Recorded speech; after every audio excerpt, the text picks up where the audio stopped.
How did you get involved in this work?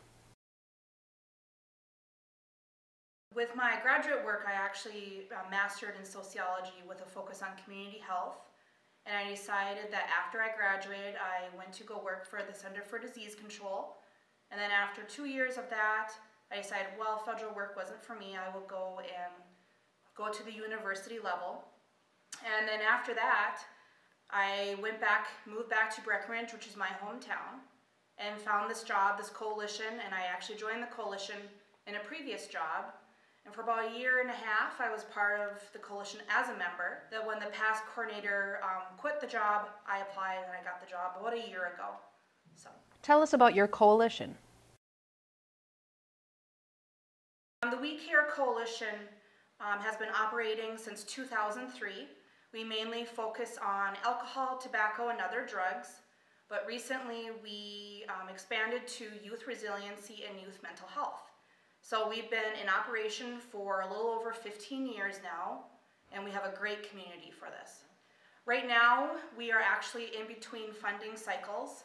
We currently have no large grant in operation. We did have the Drug-Free Communities grant for the whole 10 years. We got that in 2005 and it ended in 2015. After 2015, we were operating on both private and local loan or grants. And our last grant ended in August of this past summer. And so we have been operating on limited to no funding since August. What does sustaining prevention look like for your coalition? So as the coalition has been running for 15 years, it's been something that we have talked about for the past few years actually, of the previous coordinators and then my work as well. We've been preparing for what if we don't get a grant. And we don't want our focus to be solely on funding. The work will end when there is no funding, and we didn't want that. So we've been really focusing on the values of our mission, our vision. We've been strategically planning for both funding if we got a grant, and what if we didn't have any money coming in, but we want to continue the work. So we've been the last several months focusing on strategic planning and just building relationships in the community and celebrating those small successes and just the community buy-in of being a trusted source of valuable information on substance abuse. After we had the DFC or the Drug-Free Communities grant, out of that work you have to have so many sectors involved in that, and so we actually have members and sectors from the beginning of our coalition through the whole 15 years.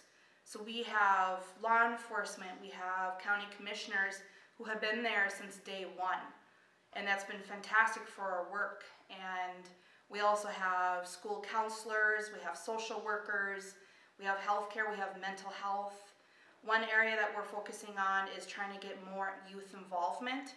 So we've been partnering with different youth engagement / youth resiliency experts to help us utilize our youth in our community.